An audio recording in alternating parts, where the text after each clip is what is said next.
Seguindo com o conteúdo do Playout na nuvem, vamos falar agora sobre os desafios que a gente tem para fazer uma transmissão ao vivo na nuvem.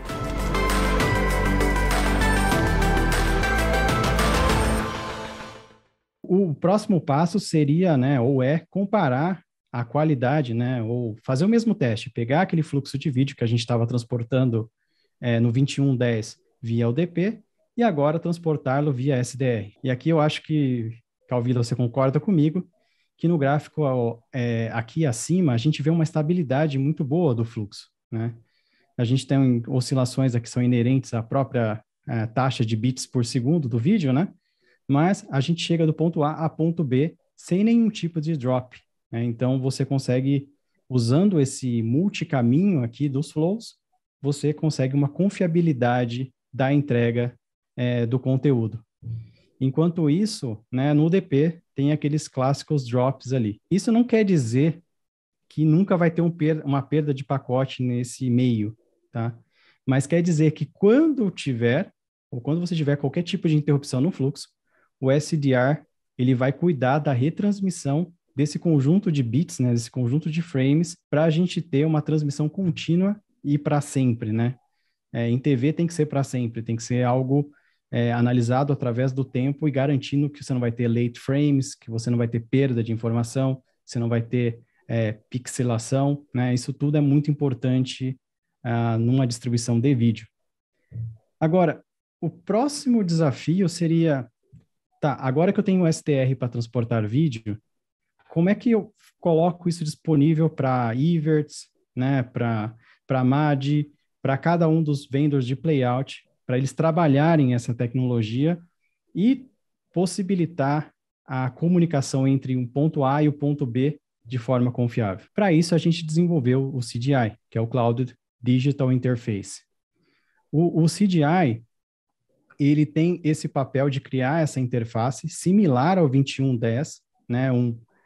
Para cima, ele vai lidar exatamente como o 2110, né? Com o SMTTE 2110, descrevendo cada um dos metadados do frame e cada um dos pixels. Então, essa pilha na cloud, agora não teria mais aquele big pipe, né? O UDP.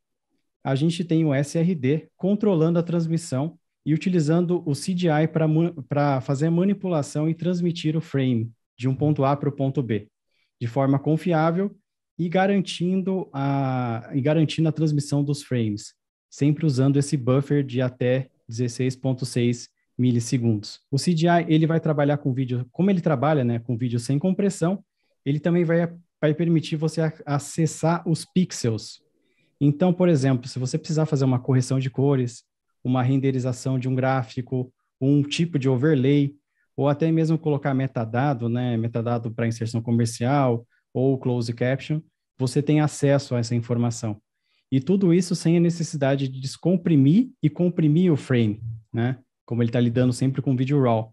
Então, isso vai aumentar ou vai diminuir bastante, né, esse impacto da latência no processamento. Ele também vai permitir a criação de uma arquitetura mais distribuída de componentes, né?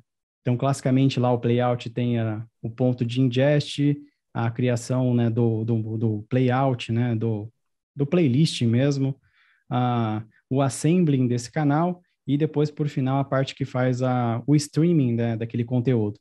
Então, ele vai permitir segmentar todos esses componentes, né?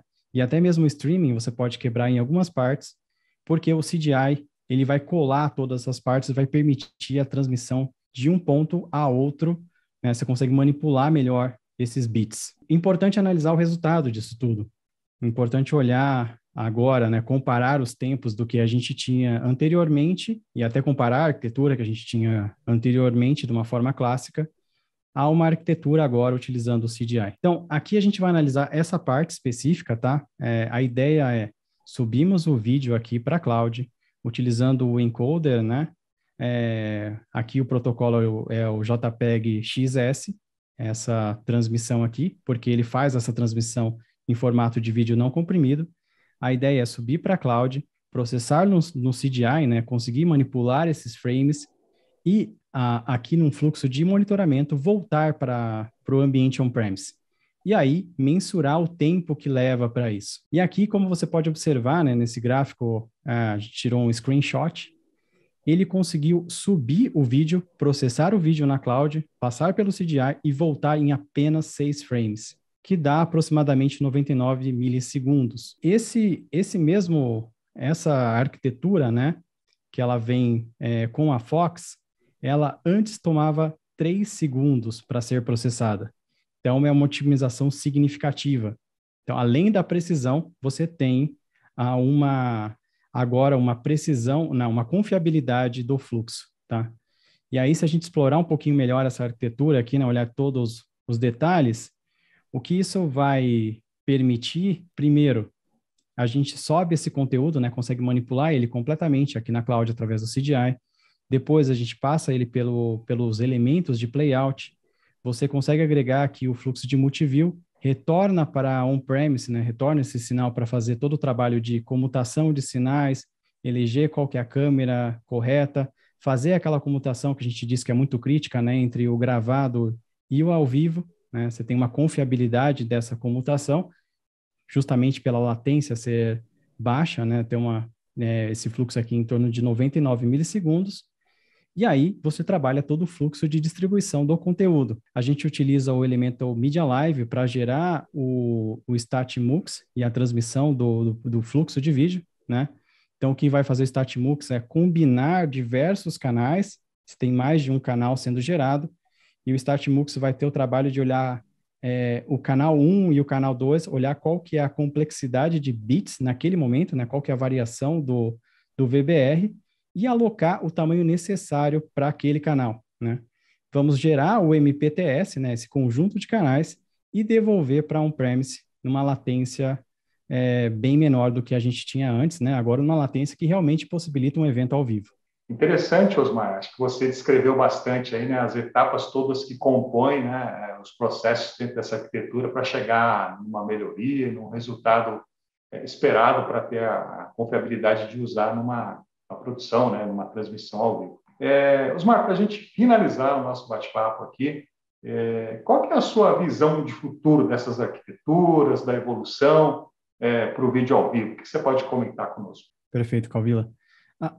O próximo passo na evolução dessa arquitetura para vídeo ao vivo é justamente trabalhar o fim a fim desse meio. Então, principalmente no site do evento, utilizar as novas tecnologias, as transmissões de vídeo em formato não comprimido, né? Fazer o uso do JPEG XS, começar a olhar também para a evolução disso, né? O 5G vai possibilitar novas maneiras de conectividade do site do evento até a cloud e começar a trabalhar a redundância desses caminhos, né? Você consegue, com o 5G, ter um caminho diverso.